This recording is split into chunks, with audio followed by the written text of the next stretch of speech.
तो देखिए बच्चों, मैं इसको मार्क करती हूँ, आप ध्यान से देखिएगा इसको। ये है हमारा तक्षशिला और ये हमारा मगध और पटना। अब मैं ये समझाना चाहती हूँ कि ये जो हमारा मगध है ये बिहार था और उस वक्त का केंद्र शासन था।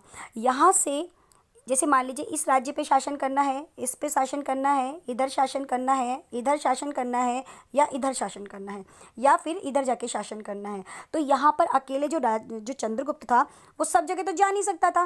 तो उसने जो चाणक्य थे, जो कि इसके प्रधानमंत्री थे या पुरोहित थे, उन्होंने जो व्यवस्था लागू की थी, जो मैंने आपको बताई भी थी केंद्रीकृत शासन की, तो उसमें क्या करते थे, उन्होंने इन प्रांतों को प्रांतीय शासन में बांट दिया। किस में बांट दिया? प्रांतीय शासन में। और यहाँ पर प्रांतीय शासन में क्या करा, अपने राजकुमारों को अपॉइंट कर दिया या नियुक्त कर दिया। अब इन जो राज्यों में आपको बता रही हूँ, जैसे ये वाला पॉइंट है, ये वाला पॉइंट है, या ये वाला राज्य है, या ये वाला प्रांत है, इन प्रांतों पे कौन बैठे हुए हैं?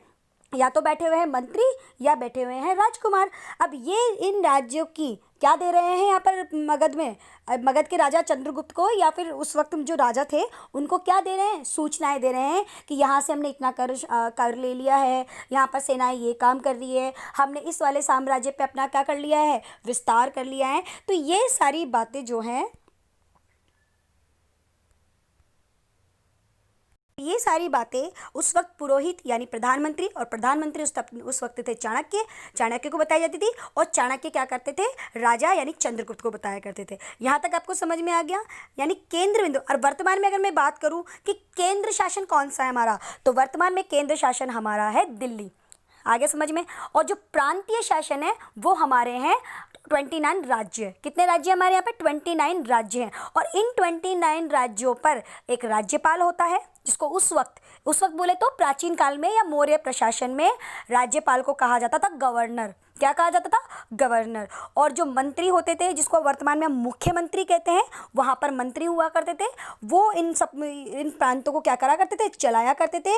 और साल भर की जितनी भी सूचनाएं होती थी या जितनी भी मतलब बातें होती थी, किसको बताया करते थे?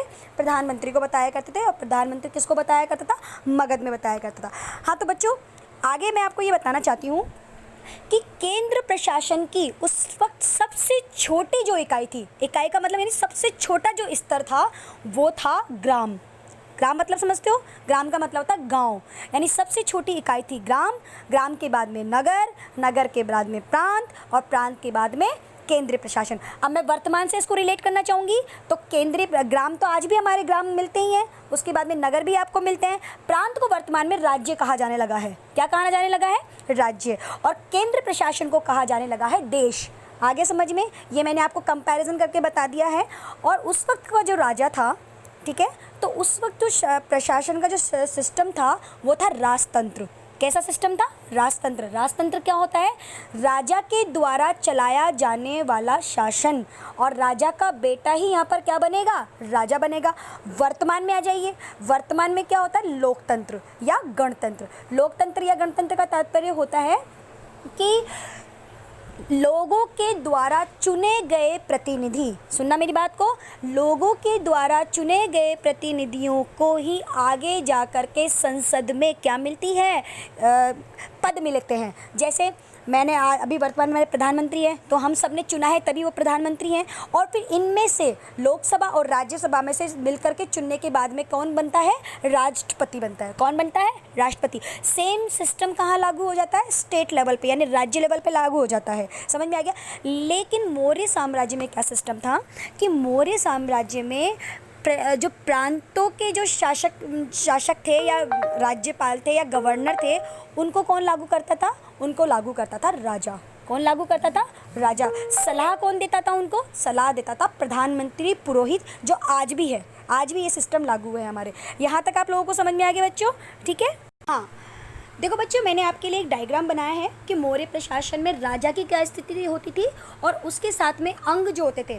चाणक्य ने अर्थशास्त्र के अंदर राजा को मिलाकर के राज्य के कितने अंग बताए हैं? 7 अंग बताए हैं। और राजा को कहाँ पर रखा है? सेंटर में रखा है। तो देखो बच्चों, मैं आपको डायग्राम के थ्रू समझाती हूँ, थोड़ा इस पर ध्यान देना। ये है हमारा राजा, ये सेंटर में है। अब राजा है तो उसको राज्य भी चाहिए, तो राज्य को यहाँ पर क्या बोला गया है? जनपद। क्या बोला गया है? जनपद। अब जनपद है तो जनपद की देख रेख करने के लिए हमको क्या चाहिए, मंत्री चाहिए। तो मंत्री के लिए क्या रख दिए गए यहाँ पर, अमात्य या मंत्री। क्या रख दिए गए, अमात्य या मंत्री। ठीक है, इन और अमात्य मंत्री हैं तो अब हमको क्या करना है, अब अपन को राजा को कहाँ ठहराना है, महल में रखना है, क्योंकि राजा कहाँ रहेगा, राज्य में थोड़ी रहेगा, राज्य में भी उसका क्या होगा, एक घर होगा, घर होगा तो महल होगा, और महल में भी उसके साथ में रहने वाले जो मंत्री वगैरह होंगे उनके नीचे की साइड में क्या बना दिए जाएंगे, घर बना दिए जाएंगे। तो तीसरे नंबर पे कौन आ गया यहाँ पर, हमारे अमात्य और मंत्री आ गए। तो चौथे नंबर पे हमारा यहाँ पर आ गया दुर्ग। क्या आ गया, दुर्ग, जिसको हम कहेंगे महल। ठीक है, फिर बाद में 5वें नंबर पे हमने क्या रख दिया यहाँ पर, कोष। कोष का मतलब क्या होती है, वित्तीय व्यवस्था, यानी कि पैसा वगैरह जो आएगा, कर वगैरह आएगा, जिसको कहाँ रखा जाएगा, तो उसको कर को कहाँ रखा जाएगा, कोष में रखा जाएगा या फिर वित्तीय संस्था के पास रखा जाएगा। फिर इसके बाद में देखो 6 नंबर पे क्या अंग बताया है यहाँ पर, सेना। सेना क्यों बताया, अब भाई राजा है, अब राजा को तो कोई भी मार सकता है, तो राजा के लिए अंग रक्षक चाहिए, उसकी सुरक्षा करने के लिए चाहिए, राज्य की सुरक्षा करने के लिए चाहिए, प्रजा की सुरक्षा करने के लिए कौन चाहिए हमको, सेना चाहिए। तो ये कौन हो गया हमारे 6ठे नंबर पे, सेना हो गया। और 7वां जो अंग बताया किसने, चाणक्य ने, 7वें ने बहुत ही इंपॉर्टेंट अंग बताया और वो अंग था मित्र। मित्र क्यों बताया गया, मित्र को यहाँ पर 2 तरीके से ले गया, क्योंकि राजा पूरे दिन भर जब काम करता था, दरबार लगाता था, थक जाता था, तो बाद में सलाह देने का काम भी करता था, और यहाँ पर साथ में दूसरा काम क्या करता था, वो मनोरंजन का भी काम करता था, यानी उसके साथ बैठ गए, शिकार पे चले गए। तो यहाँ पर चाणक्य के द्वारा यहाँ पर ये जो पूरे अंग बताए गए हैं ये बहुत इंपॉर्टेंट है बच्चों। ये पहले एग्ज़ाम में आ चुका है, अभी 2 साल पहले एग्ज़ाम में आए थे कि चाणक्य ने अर्थशास्त्र में राज्य के कितने अंगों की व्याख्या की है, तो 7 अंगों की व्याख्या की है। केंद्र में राजा को रखा है 1 नंबर पे, 2 नंबर पे जनपद को रखा है, 3 नंबर पे अमात्य या मंत्री को रखा है, 4 नंबर पे दुर्ग या महल को रखा है, 5 नंबर पे कोष को रखा है, 6 नंबर पे सेना को रखा है, और 7 नंबर पे मित्र को रखा है। और मैंने आपको ट्रिक से भी समझा दिया है कि ये लोग क्या काम किया करते थे। यहाँ तक आप लोगों को समझ में आ गया होगा बच्चों। ये देखिए बच्चों, ये आपका चैप्टर है, चैप्टर में आपके मौर्य प्रशासन है। तो मौर्य प्रशासन के बारे में मैंने आपको ऊपर की साइड बता ही दिया है मैंने आपको कि ये हमारा मौर्य प्रशासन था, एक केंद्रीय प्रशासन। मैंने अंडरलाइन कर रखी है, इन बातों को आपको कॉपियों में लिखना है। यहाँ पर केंद्रीकृत शासन व्यवस्था की स्थापना की गई थी, भारत में पहली बार की गई थी, ये ध्यान रखना। फिर दूसरी बात, मैंने दूसरी लाइन जो अंडरलाइन कर रखी है ध्यान से देखिए, कौटिल्य ने राज्य के 7 अंग बताए हैं। 7 अंग कौन कौन से बताए हैं यहाँ पर, राजा, अमात्य, जनपद, दुर्ग, कोष, सेना और मित्र। ये भी आपको अंडरलाइन कर दिया गया है, ये मैंने अंडरलाइन कर दी है। इस लाइन को भी आपको क्या करना है, लिखना है उसके अंदर। उसके बाद में राजा द्वारा अब क्या था, मंत्री हो गए, अब मंत्रियों को क्या करना है, नियुक्त करना है। तो नियुक्ति का क्या होता था, एक प्रोसेस। जैसे आजकल हम क्या करते हैं, इन जो नेता वगैरह होते हैं उनको कैसे चुनते हैं, हम अपने वोटिंग के द्वारा चुनते हैं। लेकिन उस वक्त वहाँ पर वैसी व्यवस्था नहीं थी। वहाँ पे राजा क्या करता था, उसको लगता था कि हाँ ये व्यक्ति योग्य है, एलिजिबल है, तो उसके लिए वो क्या करता था, उसकी परीक्षा लिया करता था। अब उस वक्त की परीक्षाएँ बड़ी टिपिकल हुआ करती थी, आम परीक्षाएं नहीं हुआ करती थी। उसमें क्या करते थे, उसके चरित्र के बारे में पता लगाया करते थे। चरित्र क्या होता है बच्चों, चरित्र का मतलब होता है कि ये जो मंत्री बनने जा रहा है, या मैं इसके बारे में जो जानता हूँ, तो मैं इसके बारे में और जानना चाहता हूँ कि इसका घर कैसा है, इसका परिवार कैसा है, ये कहाँ तक मतलब एजुकेटेड यानी पढ़ाई शिक्षा ग्रहण किया हुआ है, इसको दीक्षा कितनी ग्रहण कर रखी है इसने, ये सारी बातें की जानकारी करते थे और उसको बोला जाता था चरित्र जांच। और चरित्र जांच को भी एक नाम दिया गया था यहाँ पर, उपधा। क्या नाम दिया गया था, उपधा परीक्षण नाम दिया गया था, जिसके बारे में मैंने आपको जो लास्ट वाले उसमें बताया था, जो मैं आपको राजा के बारे में बता रही थी, यानी 7 अंगों के बारे में, तो नीचे एक उपधा परीक्षण लिखा हुआ था, तो उसमें मैंने आपको बता भी दिया था। एक बार होल्ड करें, मैं आपको बता देती हूँ, वापस से मैप में समझ में आ जाएगा आपको। ये देखिए बच्चों, उपधा परीक्षण मुख्यमंत्री एवं पुरोहित की नियुक्ति उनके चरित्र की भली भांति जांच विधि के द्वारा करते थे। जो मैंने बता ही दिया है कि इनके यहाँ पर जाया करते थे मंत्री वगैरह, पता लगाते थे कि परिवार कैसा है, परिवार में कौन कौन है, ये सारी बातें किस में आती है, उपधा परीक्षण में आते हैं। तो ये भी लिख लेना, क्योंकि 1 नंबर का क्वेश्चन यहाँ से भी पूछ लिया जाता है आपके। हाँ, अब देखिए बच्चों, केंद्रीय प्रशासन में अर्थशास्त्र में 18 विभागों का उल्लेख किया है। 18 विभाग क्या होते हैं? डिपार्टमेंट्स, यानी अलग अलग डिपार्टमेंट्स हो गए कि भाई ठीक है, आप तो शिक्षा वाला विभाग संभालेंगे, आप कोष वाला विभाग संभालेंगे, आप सेना वाला विभाग संभालेंगे, आप भोजन वाला विभाग संभालेंगे। तो ऐसे करके केंद्र शासन में कौन कौन से विभाग हुआ करते थे? मतलब 18 विभाग हुआ करते थे। और उन विभागों के बारे में भी मैं आपको बता देती हूँ वो कौन कौन से विभाग थे। तो पहले तो आप ये वाली जो लाइन है आपकी, इसको आपको लिखना है कि इसमें क्या होते थे? 18 विभागों का उल्लेख मिलता है और इन विभागों को अर्थशास्त्र में तीर्थ कहा गया है। क्या कहा गया बच्चों? तीर्थ। अंडरलाइन कर रही हूँ, जिनको आपको कॉपियों में ऐसे ही पॉइंट बना के लिखना है, क्योंकि एक एक नंबर के, दो दो नंबर के आपके ये क्वेश्चंस यहाँ से बनते हैं। ठीक है, इसके बाद में तीर्थ के अध्यक्ष होते थे। तीर्थ के अध्यक्ष मतलब इन डिपार्टमेंट्स के जो अध्यक्ष होते थे, उन अध्यक्ष को कहा गया है मंत्री। पुरोहित मैंने आपको बता ही दिया है, प्रधानमंत्री ही पुरोहित होता था यहाँ पर। राजा के बाद में दूसरा नंबर इसी का होता था, और उस वक्त पुरोहित कौन था? हमारे चाणक्य जी थे। ठीक है, और तीसरा होता था सेनापति। सेनापति तो आप जानते हो, बताने की जरूरत नहीं। सेनापति कौन होता है? सेना का नेतृत्व करने वाला व्यक्ति जो होता है वो, या मंत्री जो होता है वो क्या कहलाता है? सेनापति। और आखिरी में हुआ करता था युवराज। युवराज तो जानते हो राजकुमार को कहा जाता है, क्योंकि मैंने आपको बताया था कि राजा तो केंद्र पे शासन करेगा, लेकिन जो उसके युवराज होंगे उनको कौन से क्षेत्र दे दिए जाएंगे? उनको प्रांतीय क्षेत्र दे दिए जाएंगे। समझ में आ रहा है? और अगर राजा के एक या दो ही राजकुमार हैं तो अन्य किसको दे दिए जाएंगे? अन्य मंत्रियों को दे दिए जाएंगे। ठीक है, अब आइए सेकंड नंबर का पॉइंट हमारा इसमें क्या है? हमारा सेकंड नंबर का पॉइंट है समाहर्ता। ये समाहर्ता नाम का क्या होता था? मंत्री होता था। समाहर्ता, ये क्वेश्चन आता है, आ चुका है, एक बार पहले भी आ चुका है, सन्निधाता भी आ चुका है और समाहर्ता भी आ गया है। कौन था ये समाहर्ता?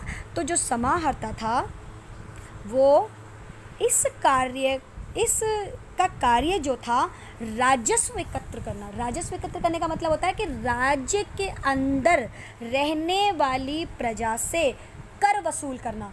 राज्य में रहने वाली प्रजा से क्या वसूल करना?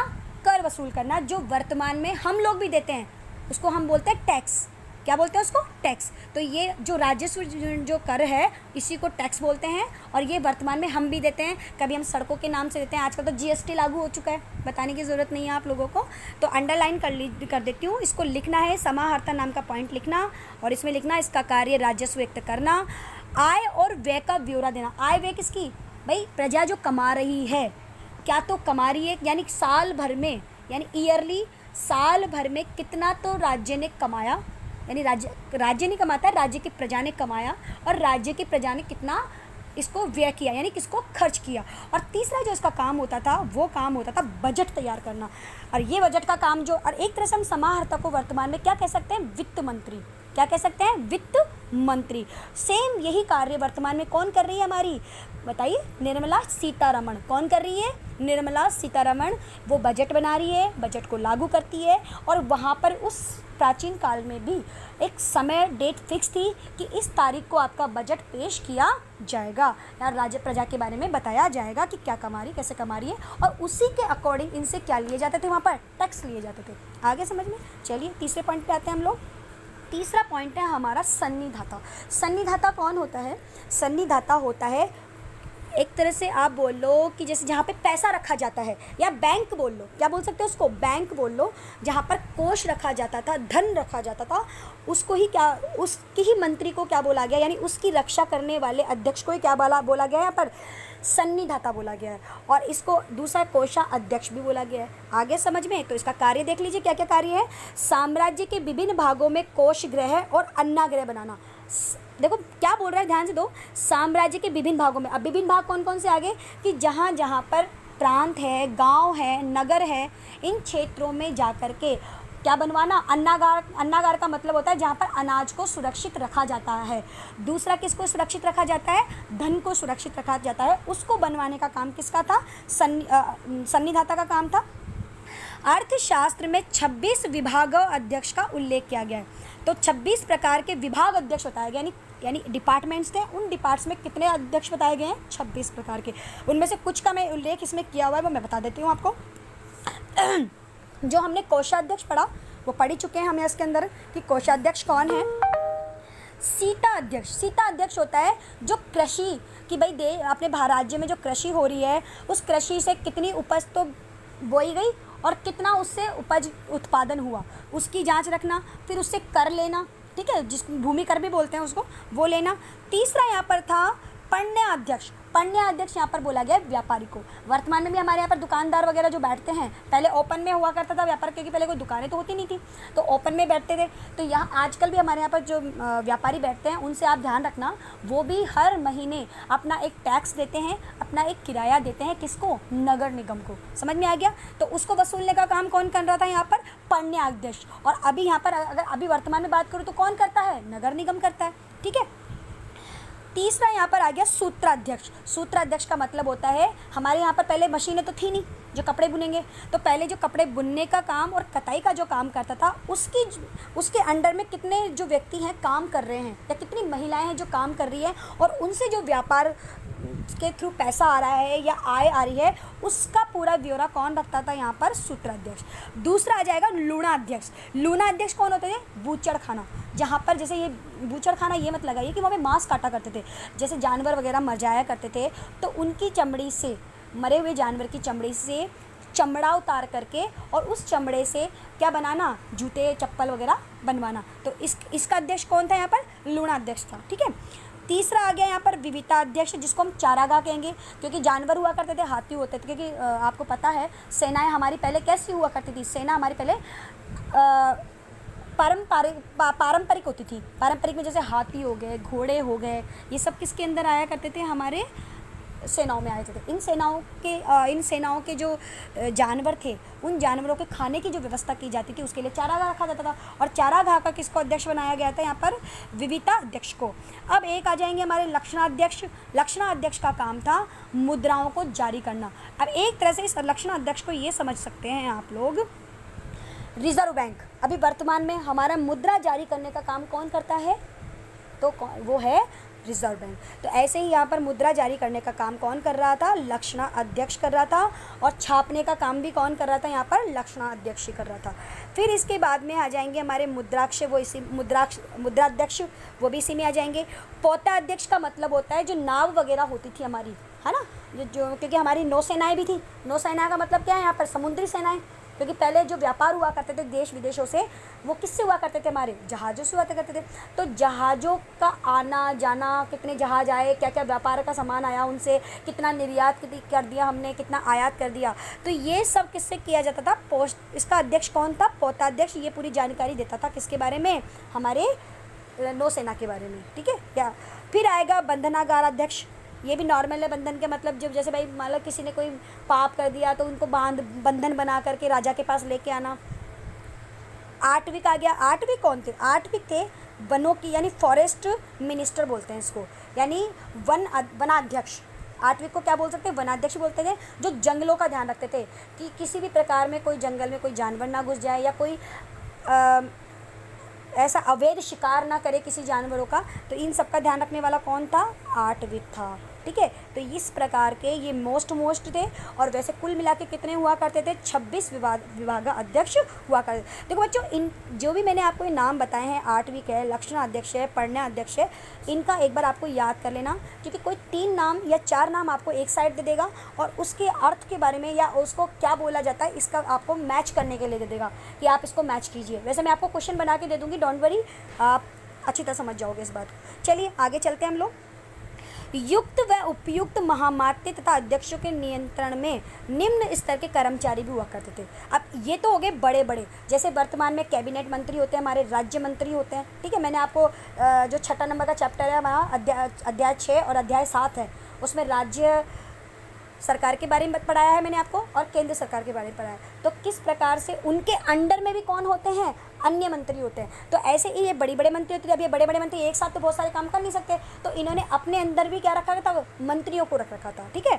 तो जैसे अभी तो हमारे कौन है? कैबिनेट मंत्री है, राज्य मंत्री है और प्रभार मंत्री है, और इनके अंडर में मंत्री होते हैं जो और काम करते हैं। ऐसे इन लोगों को कोई काम संभला रखा था। तो वो कौन थे? तो सबसे पहले आ जाएगा हमारा प्रांतीय प्रशासन। कौन आ जाएगा बच्चों? प्रांतीय प्रशासन आ जाएगा। एक बार होल्ड करें। हाँ, तो प्रांतीय प्रशासन में अशोक को मैंने ये तो बता दिया था कि मौर्य साम्राज्य का सबसे बड़ा विस्तार करने वाला शासक कौन था? अशोक था, जिसने उत्तरापथ से लेकर के दक्षिणापथ से लेकर के सभी राज्यों को पे क्या कर लिया था, अपना साम्राज्य का विस्तार कर लिया था। तो प्रांतीय प्रशासन की शुरुआत जिस व्यक्ति ने करी थी या उसको बढ़ावा दिया था ज़्यादा, और वो अशोक के समय में दिया गया था। और अशोक के समय मगध साम्राज्य में 5 प्रांत इंपॉर्टेंट थे। कौन कौन से प्रांत इंपॉर्टेंट थे? 5 प्रांत थे। ये 5 प्रांत मैं आपको मैप के थ्रू समझा रही हूँ, एक बार ध्यान से समझना, बहुत इंपॉर्टेंट है। होल्ड करें। देखो बच्चों, मैं आपको अशोक के साम्राज्य में 5 प्रांतों का उल्लेख मिलता है, और वो 5 प्रांत कहाँ से कहाँ तक थे वो आप इस पे ध्यान देंगे, क्योंकि ये कई बार हमसे मैप में पूछ लेता है। ये रहा हमारा तक्षशिला, और तक्षशिला से लेकर के स्वर्णगिरी, स्वर्णगिरी से लेकर के अवंती, अवंती से लेकर के कलिंग, कलिंग मैंने आपको बताया था उड़ीसा के अंदर है, और कलिंग से लेकर के ये हो गया हमारा पटना। आ रहा है आप लोगों को समझ में बच्चों? और ये इसको इससे यहाँ पर मिला दिया। तो देखो मैंने क्या क्या बताया आपको। तक्षशिला, तक्षशिला यहाँ पर मेन पॉइंट था। वैसे तो हमारा जो साम्राज्य फैला हुआ था, देखो मैं आपको दिखाती हूँ एक बार, होल्ड करें। ये देखो, ये मैंने आपको बता ही दिया था उस वक्त कि ये पूरा जो क्षेत्र था हमारा, ये पूरा जो क्षेत्र था वो किसके अंडर में था? मौर्य प्रशासन के अंडर में था। समझ में आ रही है मेरी बात? तो इस प्रशासन से यानी कि सेंटर पॉइंट तो ये ले लिया, क्योंकि सेंटर पॉइंट क्या था? तक्षशिला था। और तक्षशिला की राजधानी कौन सी थी? तोशली थी। तोशली से लेकर के स्वर्णगिरी, स्वर्णगिरी से लेकर के ये हमारा क्या हो गया, आपको मैंने भी बताया था कलिंग, कलिंग से ये हमारा अवंती, और अवंती से ये पटना, और ये इनको मिला दिया गया है। और बच्चों मेरी बात सुनना, अभी जो स्वर्ण चतुर्भुज मार्ग जो हम पढ़ते हैं, स्वर्णिम चतुर्भुज जो मार्ग पढ़ते हैं, वो दिल्ली, दिल्ली से महाराष्ट्र, महाराष्ट्र से कोलकाता, और कोलकाता से फिर वापस से कहाँ जाके मिल जाता है? कलकत्ता से। सॉरी बच्चों, इसमें चेन्नई भी है। देखो मैं एक बार आपको समझा देती हूँ, होल्ड करें। स्वर्णिम, ये जो मौर्य साम्राज्य का जो पथ था, वो पथ वर्तमान में स्वर्णिम चतुर्भुज कहलाता है। उस वक्त वो पथ था और वर्तमान में भी है। तो देखो अभी वर्तमान में कैसे है, ये रहा हमारा दिल्ली, दिल्ली से आ गए हम मुंबई, मुंबई से आ गए हम चेन्नई, चेन्नई से हम आ गए कोलकाता, और कोलकाता से वापस कहाँ मिल गए? जाकर के हम दिल्ली मिल गए। आ गई मेरी बात आपको समझ में? तो यही जो स्वर्णिम चतुर्भुज अभी वर्तमान में जिसे हम कहते हैं, यही स्वर्णिम चतुर्भुज की शुरुआत करने वाला जो पहला व्यक्ति था वो कौन था? यहाँ पर हमारा चंद्रगुप्त। और आपको एक बात बताती हूँ, उस वक्त पहली बार सड़क, जिसको हम जीटी रोड भी कहते हैं, ग्रांड ट्रंक रोड कहते हैं, जिसको शेर शाह सूरी का नाम देते हैं, लेकिन बच्चों शेर शाह सूरी ने उस पर पक्की सड़क का निर्माण करता है, डामर की सड़क का निर्माण कराया था, जबकि उस सड़क का निर्माण तो चंद्रगुप्त ने पहले से ही करवा दिया था। यानी पहली बार इस पथ को, अब देखो एक बार मैं आपको बता भी देती हूँ ग्रांड ट्रंक रोड कैसे कहाँ से कहाँ तक है। होल्ड करें, आपको समझाती हूँ मैं कि यहाँ से हमारा स्वर्णिम चतुर्भुज स्टार्ट होता है, और यहाँ से लेकर ये पेशावर तक, ठीक है, और यहाँ से हमारा एक मार्ग जाता है जो कहलाता है रेशम मार्ग। क्या कहलाता है बच्चों? रेशम मार्ग। तो ये जो रेशम मार्ग था, इसी को नाम दिया था जीटी रोड, जिसको शेर शाह सूरी कहते हैं। वर्तमान में इसको ग्रांड ट्रंक रोड कहते हैं, वर्तमान में इसको NH1 भी कहते हैं। अब इसको NH1 की जगह 44 NH नाम भी दे दिया गया है, ठीक है, तो NH1 कहते हैं। ग्रांड ट्रंक रोड जो नाम दिया है वर्तमान में दिया गया है। लेकिन इस सड़क का पहली बार निर्माणकर्ता जिसे कहा गया है वो किसको कहा गया है? चंद्रगुप्त को कहा गया। आ गई मेरी बात समझ में? हाँ, तो अब मैंने आपको ये भी बता दिया कि ये यहाँ से लेकर के यहाँ हमारा हो गया अवंती, अवंती से हो गया हमारा क्या? स्वर्णगिरी कर्नाटक, कर्नाटक से कलिंग, और कलिंग से पटना, और पटना से वापस जाके यहाँ पर जुड़ गया। इस तरह से ये हम क्या कर रहे हैं? यहाँ पर राज्य कर रहे हैं। इन चौड़ी चौड़ी सड़कों पे राजा घूमा करता था, अपने कार्य करता था, व्यापार करता था। तो यहाँ तक हम बच्चों आपको समझ में आ गया होगा।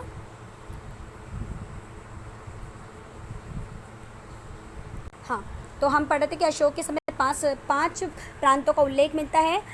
तो मैंने आपको जहाँ पाप बताया है तक्षशिला, तक्षशिला में उत्तरापथ कहा गया है। उत्तरापथ का मतलब होता है उत्तर में जाने वाला मार्ग। पथ का मतलब क्या होता है? मार्ग। उत्तरापथ किसको कहा गया है? तक्षशिला को कहा गया है। अवंती राष्ट्र उज्जैन को कहा गया है। वर्तमान में उज्जैन कहाँ पर है? MP में है। कलिंग की जो राज्य था उसकी राजधानी तोशली को कहा गया है। दक्षिणापथ कहा गया है स्वर्णगिरी को, जिसको कर्नाटक कहते हैं वर्तमान में। और मध्य देश यानी पाटलिपुत्र यानी बिहार यानी मगध, ठीक है। तो प्रांतों का शासन राजवंशी कुमार या आर्यपुत्र नामक पदाधिकारी को दिया जाता था। मैंने आपको बता दी थी कि प्रांतों का जो अध्यक्ष बनाया जाता था या जिनको नेतृत्व के लिए दिया जाता था वो किसको दिया जाता था, या तो कुमार को दिया जाता था, या आर्यपुत्र को दिया जाता था। और अगर ये दोनों ही एक या दो हैं और बाकी और राज्यों में नहीं होते थे तो उन पे किसको स्थापित कर दिया जाता था, उनको किनको नियुक्त किया जाता था, वहाँ पर मंत्रियों को नियुक्त किया जाता था। आगे समझ में बच्चों आपको। तो प्रांत विषयों में विभक्त, अब देखो इनमें ये बताया जा रहा है कि प्रांतों को भी डिवाइस कर रखा था। जैसे हमारे यहाँ पर राज्य को डिवाइस कर रखा है जिलों में, तो ऐसे ही वहाँ पर प्रांतों को किस में डिवाइस कर रखा था, विभक्त में डिवाइस कर रखा था। किस में डिवाइस कर रखा था, विभक्त। देखो यहाँ पे नाम भी मिल रहा है आपको कि प्रांत विषयों में विभक्त थे जो विषय, और इन विभक्तों का जो मतलब नेतृत्व करने वाला व्यक्ति होता था उसको कहा जाता विषपति। क्या कहा जाता था बच्चों, उसको विषपति कहा जाता था। ठीक है, इसको अंडरलाइन कर देती हूँ, इसको अंडरलाइन करना है आपको कि प्रांत विषयों में विभक्त थे, यानी विषयों जो प्रांत थे वो जिलों में विभक्त थे जिनको विषय कहा जा रहे हैं, और उन विषयों पर नेतृत्व करने वाले व्यक्ति को कहा जाता था विषयपति, और जिले का प्रशासनिक अधिकारी जो होता था उसको कहा जाता था स्थानिक, जो समाहर्ता के अधीन क्या करता था, कार्य करता था। प्रशासन की सबसे छोटी इकाई मैंने आपको बताई दी थी कि ग्राम थी, और ग्राम जो होती था और उसका जो अध्यक्ष होता था उसको कहा जाता था गोप। उसको क्या कहा जाता था, सबसे छोटी इकाई, प्रशासन की सबसे छोटी इकाई गोप था, जो 10 गांवों को मिला करके बनाया जाता था। आगे समझ में मेरी बात बच्चों आपको। ये देखो कि गोप जो सबसे छोटी इकाई थी वो ग्राम था, और ग्राम का जो अध्यक्ष हुआ करता था या मुखिया हुआ करता था उसको कहा जाता था गोप। आ गया, ठीक है। अभी वर्तमान में इसी गोप को हम क्या बोलते हैं, सरपंच बोलते हैं।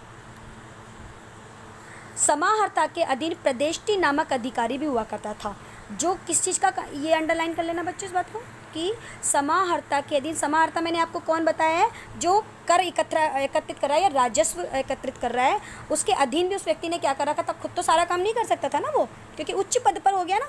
तो कैबिनेट होते हैं, कैबिनेट अपने कार्य को किस में डिवाइस कर देते हैं, राज्य मंत्री में डिवाइस कर देते हैं। तो ऐसे इसने क्या कर रखा था, समाहर्ता ने अपने अधीन भी एक व्यक्ति को नियुक्त कर रखा था, उसको प्रदेष्टि बोलते थे, और जो स्थानिक गोप और ग्रामीण अधिकारियों के कार्यों की क्या करता था, जाँच करता था।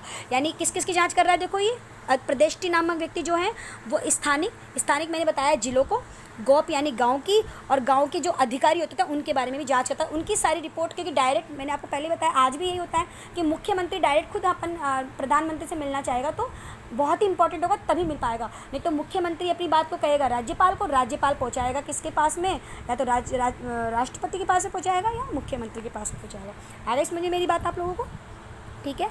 अब आगे चलते हैं। अब आ जाता है नगर प्रशासन। तो नगर प्रशासन को हम नगर निगम कहते हैं वर्तमान में। मेगास्थनीज के अनुसार, मेगास्थनीज मैंने आपको बता चुकी हूँ, ये चंद्रगुप्त के काल में कौन था, राजदूत था। इसने कौन सी बुक लिखी थी, इंडिका। कौन सी बुक लिखी थी इसने, इंडिका। मेगास्थनीज के अनुसार नगर का प्रशासन जो था वो 30 सदस्यों का एक मंत्रिमंडल था, यानी एक मंत्रिमंडल समझे गए होंगे, है ना, पढ़ा चुकी हूँ मैं आपको मंत्रिमंडल क्या होता है। तो उन मंत्रिमंडलों के अंदर 3 सदस्यों का एक मंडल होता था, एक ग्रुप होता था, और वो ग्रुप मिलकर के 6 सदस्यों में विभक्त था, 6 समितियों में विभक्त था, यानी 6 डिपार्टमेंट्स बोल लो या उप विभाग बोल लो, समितियों में विभक्त था। तो ऐसे करके ये कितने हो गए, यानी 6 × 5 कर लो, यानी एक समिति में कितने सदस्य हैं, 5। एक समिति में कितने सदस्य हैं, 5 सदस्य। तो जब 6 × 5 करेंगे तो कितने सदस्य जाएंगे, 30। और इनका जो ग्रुप बनाया गया है उसको क्या नाम दिया जा रहा है, एक मंडल नाम दिया जा रहा है, ठीक है। तो प्रथम समिति होता, अब समितियाँ देख लो कौन कौन सी थी, देखो पढ़ के आ रहे हैं ना, विभाग पढ़ के आ रहे हैं, है ना। तो उन विभाग में जो समिति पढ़ेंगे वो समितियाँ कौन कौन सी थी।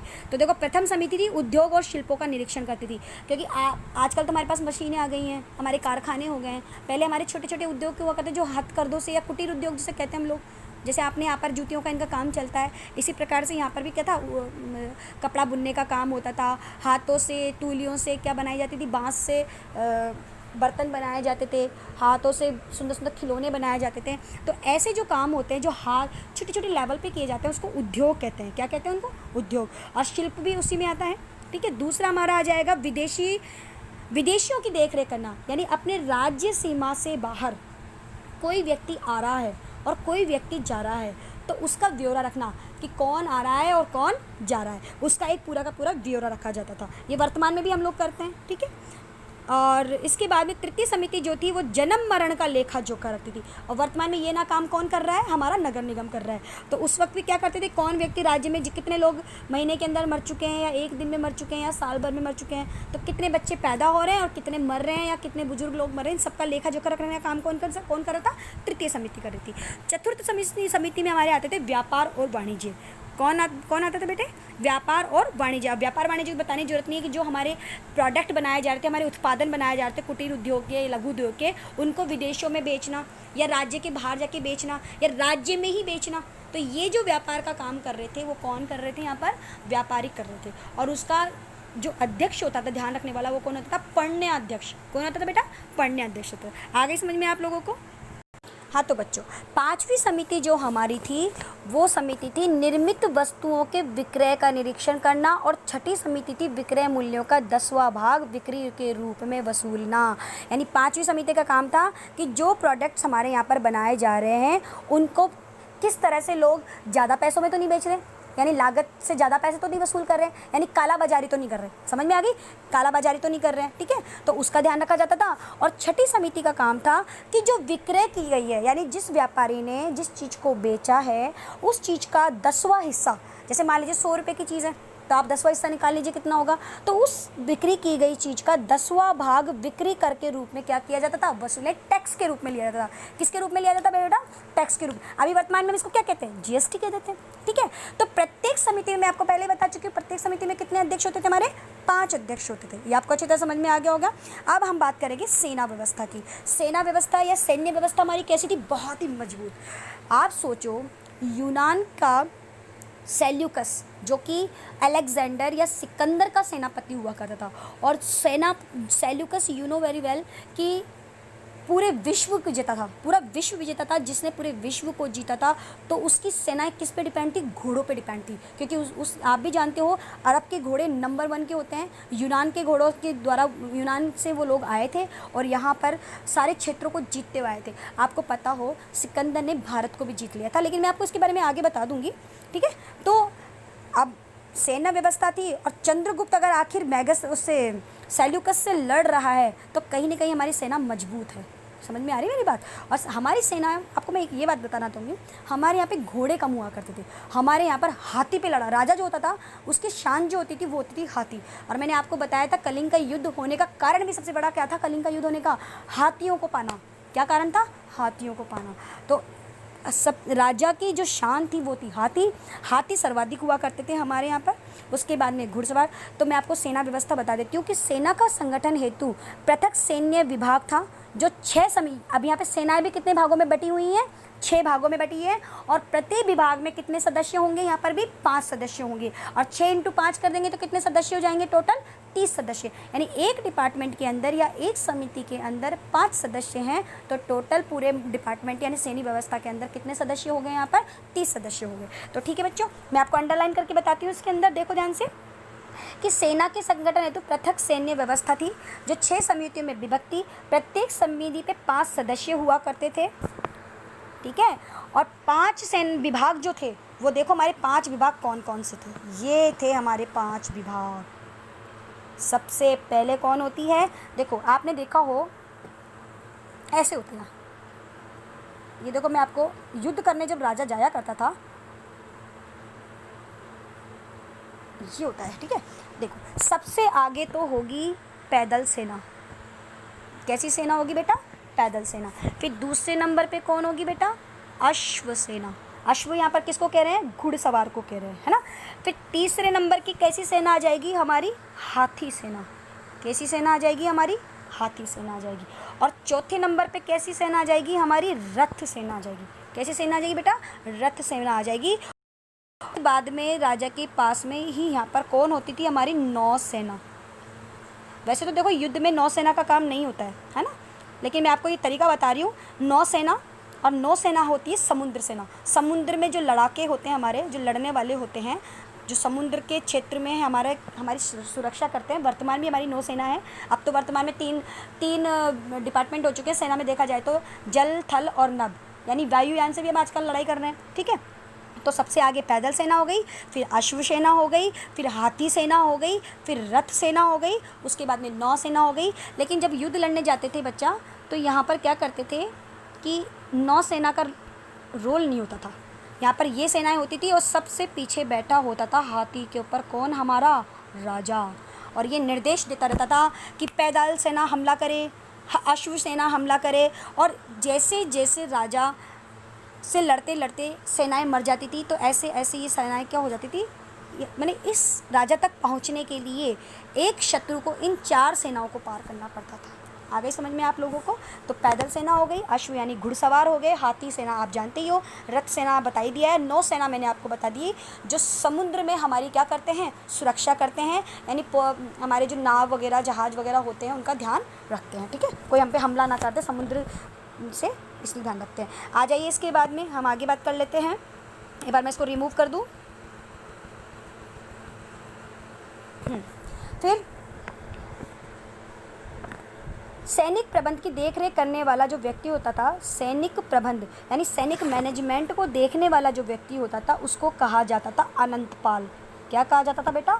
अनंतपाल कहा जाता था। ये अंडरलाइन कर रही हूँ, जिनको पढ़ लेना, अंडरलाइन कर रही हूँ, जिसको लिख भी लेना कि सैनिक प्रबंध की देखरेख करने वाला अधिकारी अनंतपाल कहलाता था।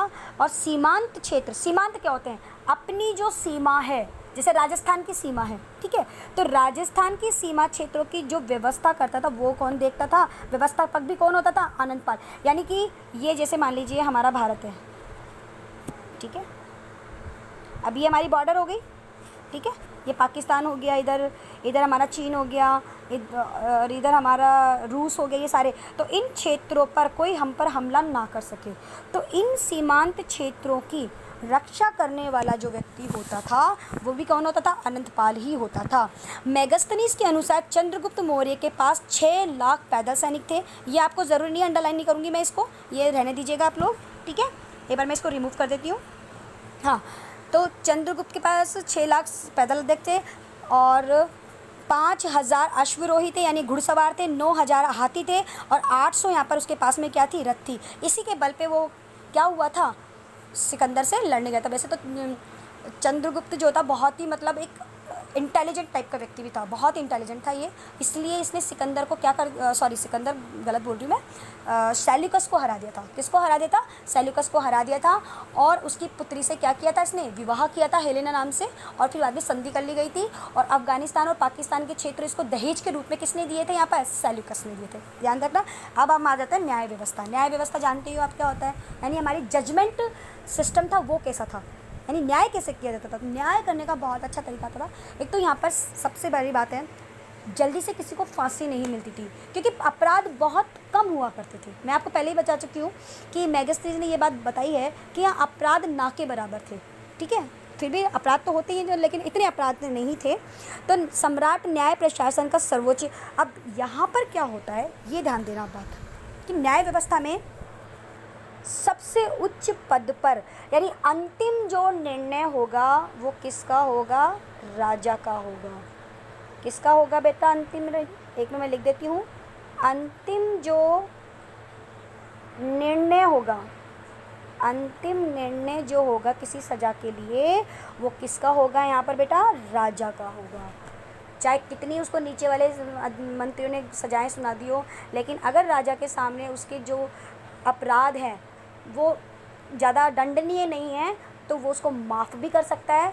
और अगर उसके अपराध ज़्यादा ही मतलब कठोर थे या बहुत ही मतलब ऐसे थे कि उसने किसी को मार ही दिया है, तो उसको सज़ा को बढ़ाने का काम भी कौन करता था? राजा करता। यानी अंतिम निर्णय किसका होता था? राजा का होता था। इसलिए न्याय व्यवस्था में सर्वोच्च पद पर कौन बैठा हुआ था? यहाँ पर हमारा राजा बैठा हुआ था, ठीक है। सम्राट न्याय प्रशासन का अधिकारी होता था। निचले स्तर पर ग्राम न्यायालय होते थे, अभी भी हमारे यहाँ पर, ठीक है, मतलब डिस्ट्रिक्ट कोर्ट होती है हमारे यहाँ पर, आप जानते ही हो, आप लोग इस बारे में मेरे को बताने की ज़्यादा ज़रूरत नहीं है। निचले स्तर पर ग्राम न्यायालय होते थे जहाँ पे ग्रामीण और ग्रामवाद अपना निर्णय करते थे। और आपको ध्यान हो हमारे गाँव में सरपंच हुआ करते हैं। कौन होते हैं? सरपंच। इन सरपंचों का काम क्या है? ये सरपंच उस वक्त भी लागू कर दिए गए थे कि भाई छोटी मोटी बातों के लिए हमारे पास मत आओ, छोटे जो मंत्री थे उन्होंने भी कह दिया हमें मतलब छोटी मोटी चोरी चकारी कोई कर रहा है या किसी को किसी ने मार दिया है या कोई लड़ाई झगड़े हो गए हैं या कोई घरेलू हिंसा हो गई है तो आप हमारे पास मत आइए, अपने लेवल पे उसको क्या कर दीजिए, सुलझा दीजिए। तो ये काम कौन ग्राम लेवल पे कौन सुलझाया करते थे? सरपंच, जिसको हम क्या बोल रहे हैं यहाँ पर? गोप।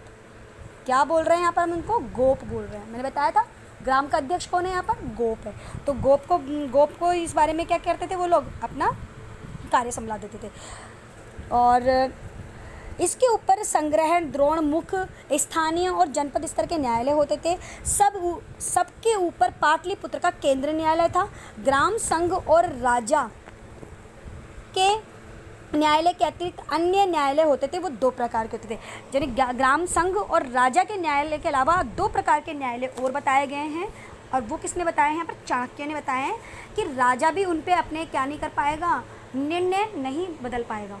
समझ में आ रही है कि चाणक्य कह रहे हैं कि इन 2 में जो भी कोई अपराध करता है तो उनके निर्णय को भी राजा नहीं बदल पाएगा। तो सबसे पहले मैं आपको बताती हूँ धर्मस्थ।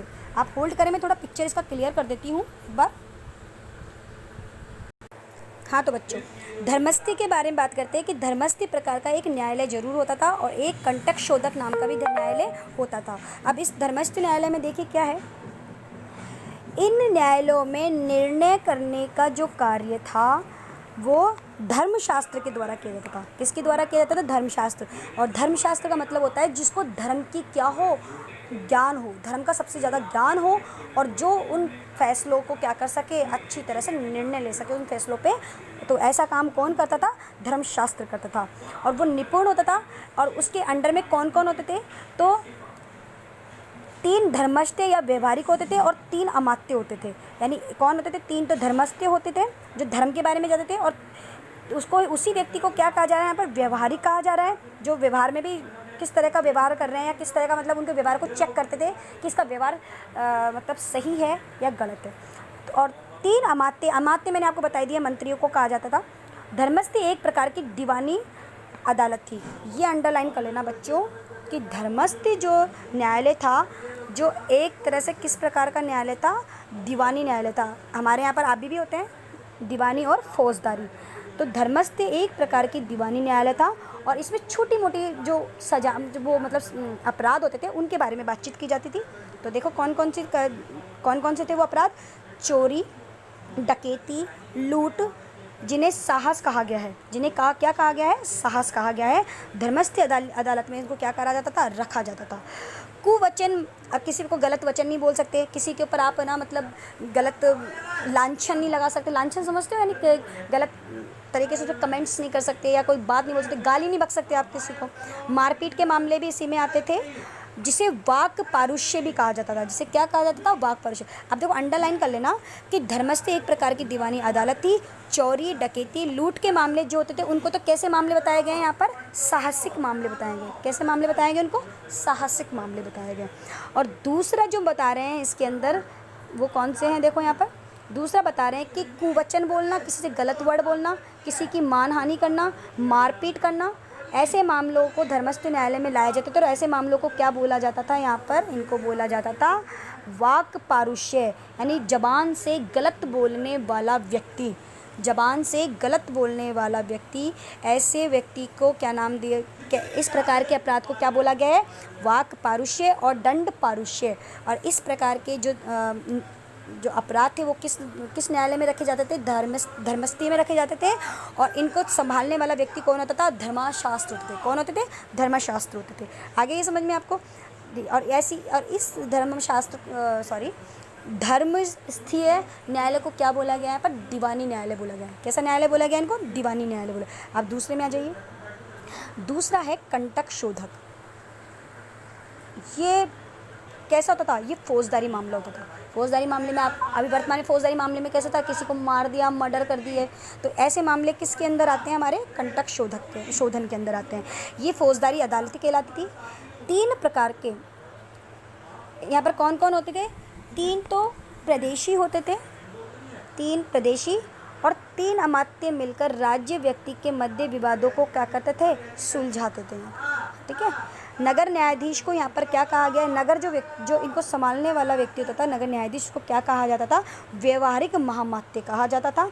और जनपद के लेवल पे, ये तो नगर न्यायाधीश हो गया, और जनपद के लेवल पे जो काम संभालता था उसको क्या कहा जाता था? रज्जु। देखो ये अलग अलग पद हैं, ध्यान रखना कि नगर न्यायाधीश है उसको तो व्यवहारिक महामात्य कह रहे हैं, और जनपद नगर से बड़ा होता था। ध्यान रखना इस बात को कि जनपद जो था वो नगर से बड़ा होता था, तो जनपद न्यायालय को रज्जु कहते थे। एक बार मैं आपका कन्फ्यूज़न दूर कर देती हूँ कि जैसे नगर हैं, देखो मैं आपको बताती हूँ, जैसे 20 नगर हो गए, सॉरी 20 गांव हो गए, 20 गांवों को मिलाकर के बना दिया नगर, ठीक है। एक मैं आपको उदाहरण दे रही हूँ कि 20 गांवों को मिलाकर के तो बना दिया नगर, ठीक है। ऐसे ही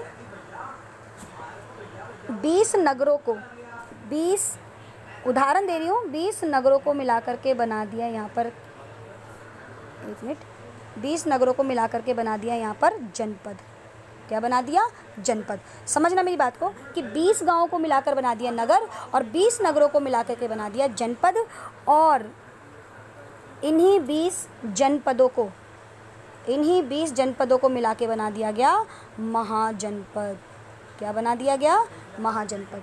आ रही है समझ में आप लोगों को? ठीक है, तो इस तरह से, एक मिनट में इसको रिमूव कर देती हूँ।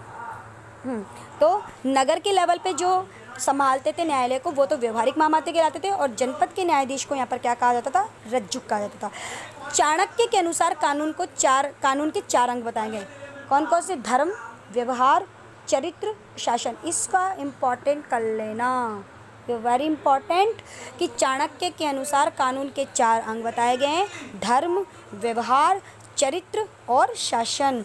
जो अच्छा धार्मिक व्यक्ति होगा उसका व्यवहार भी अच्छा होगा, व्यवहार अच्छा होगा तो उसका चरित्र भी अच्छा होगा, और चरित्र अच्छा होगा तो वो शासन में रहने लायक भी होगा, शासन को चलाने लायक भी होगा। और ये बात किस पे लागू होती है? चंद्रगुप्त पर। ध्यान रखना इस बात को, ठीक है बच्चों। मौर्यकालीन समाज। अब हमारा मौर्यकालीन समाज कैसा था, मैं आपको थोड़ा बता देती हूँ रीडिंग करके, कोई वो नहीं है। मौर्यकालीन समाज था वो कौटिल्य के अर्थशास्त्र, मैग्नीज इंडिका और अशोक के अभिलेखों में मौर्य की सामाजिक व्यवस्था की अच्छी जानकारी मिलती है। कि यहाँ पे मैंने आपको पहले ही बताया था कि यहाँ के लोग बहुत ही सरल स्वभाव के थे, किसी प्रकार के कोई अपराध नहीं होते थे, घरों में लोग दरवाजे नहीं लगाते थे। समझ में आना, मैं आपको बता रही हूँ, इसमें नहीं है ये बातें सारी। कौटिल्य तो अभिलेखों में मौर्य काल की सामाजिक व्यवस्था की जानकारी मिलती है। कौटिल्य ने वर्णाश्रम व्यवस्था को सामाजिक व्यवस्था का आधार बताया है। वर्णाश्रम हमारे 4 बताए गए हैं, 4 प्रकार के वर्णाश्रम बताए गए हैं, और इन 4 वर्णाश्रम को हम 9th क्लास में पढ़ भी चुके हैं। कौन कौन से वर्णाश्रम होते हैं आपको अगर याद हो तो आप 4 वर्ण बता देती हूँ मैं आपको। सबसे ऊपर होता था ब्राह्मण। सबसे ऊपर कौन था बच्चों? ब्राह्मण। ये वर्णाश्रम है हमारे, वर्ण का मतलब होता है जाति। दूसरे नंबर पे कौन सा वर्ण था हमारा? क्षत्रिय। कौन सा था बेटा? क्षत्रिय। तीसरे नंबर पे कौन सा था हमारा?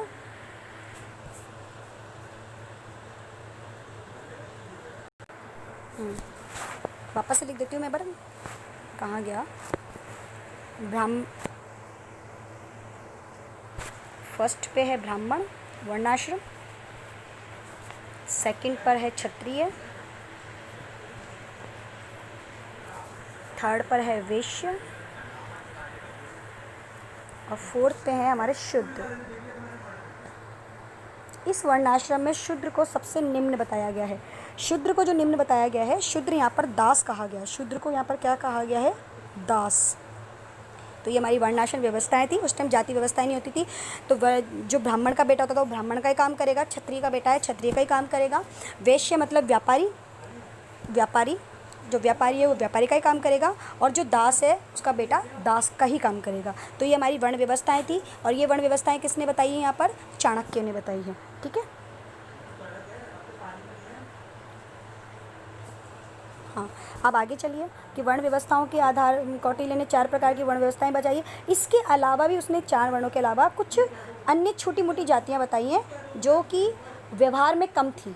जैसे निषाद हो गया, कहाँ गया निषाद?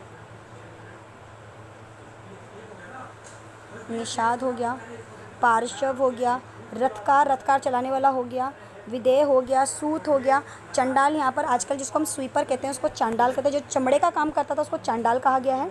ठीक है। सूत भी एक तरह से ही होते थे कि मतलब जो छोटे काम करते थे ना उनको सूत कहा गया है। तो इस प्रकार के इन अन्य छोटी मोटी जातियाँ बताई हैं जो मतलब उस टाइम गलत नहीं माना करते थे इन लोगों को। ठीक है, लेकिन इनको हे दृष्टि से देखते थे, इनको निम्न दृष्टि से देखा करते थे। तो मेगस्ती ने इंडिका में भारतीय समाज का वर्गीकरण 7 जातियों में किया है। अब मेगस्ती ने अपनी जो बुक है इंडिका उसमें बताया कि भारत समाज के अंदर 7 प्रकार की जातियाँ क्या करती हैं, निवास करती हैं, 7 प्रकार के वर्ग क्या करते हैं, निवास करते हैं। 7 प्रकार के वर्ग, और वो वर्ग कौन कौन से बता रहा है वो, तो वो वर्ग बता रहा है, पहला है दार्शनिक जिनको हम ब्राह्मण कह सकते हैं, दूसरा किसान बताया, तीसरा पशुपालक बताया, चौथा शिकारी बताया, पांचवा कारीगर बताया, छठा शिल्पी बताया। तो कौन बता दिया इसने, दार्शनिक, किसान, पशुपालक, शिकारी, कारीगर या शिल्पी। इन जातियों 1 2 3 4 5 6 और एक इसमें दास और होता है, वर्ण दास भी लिखा होता है, दास बताया नहीं है। ठीक है, तो ये जातियाँ हो गई। अब इनके बारे में मैं बता देती हूँ, इनको कैसे जानेंगे आप। दार्शनिक जो क्या करता है, धर्म की इनकी बातें करता है, किसान जो मान ले गेहूँ जो फसल उगाता है, पशुपालक जो पशुओं को चराता है, और शिकारी कौन हो गया, जो शिकार का काम करते हैं, कारीगर जो यहाँ पर हमारे जो छोटे मोटे काम होते हैं उन कामों को करते हैं, जैसे लकड़ी का काम हो गया, चमड़े का काम हो गया, शिल्पी मटके बनाने वाला हो गया, ये सब आ गया। और एक इसमें बता दिया सैनिक, निरीक्षक, सभासद तथा अन्य शासक। मेगिस्थनीज के अपने वर्गीकरण में जाति, वर्ण और व्यवसाय के अंतर को उसने क्या किया है, व्यवसाय के अंतर को भुला दिया है, यानी उनको उसने एक ही लेवल में रख दिया है। जबकि चाणक्य ये कहते हैं कि 4 प्रकार के वर्ण नहीं थे हमारे यहाँ पर, कोई जातियाँ नहीं थी, जातियाँ जो थी वो उपजातियाँ थी, जो हमारे जो दास वर्ग थी उसकी ही उपजाति थी, दास की ही, यानी शूद्र जिसे हम कह रहे हैं, शूद्र जिसे कह रहे हैं उसकी ही उपजातियाँ किस में डिवाइस कर दी उसने, इसमें डिवाइस कर दी। ठीक है, अब इसके कल आगे मैं आपको पढ़ाऊँगी नया चैप्टर, वो होगा हमारा शुंग वंश। अब यहाँ पर अब मैं आपसे विदा लेती हूँ। थैंक यू बच्चों, इसको पढ़ लेना, अंडरलाइन किए इनको आप एज इट इज़ उतार लेना। कुछ क्वेश्चंस मैं बना के दूँगी, उस क्वेश्चंस को आपको क्या करना है, कॉपी में करना है। थैंक यू बेटा, और अपना ध्यान रखना सब, ठीक है।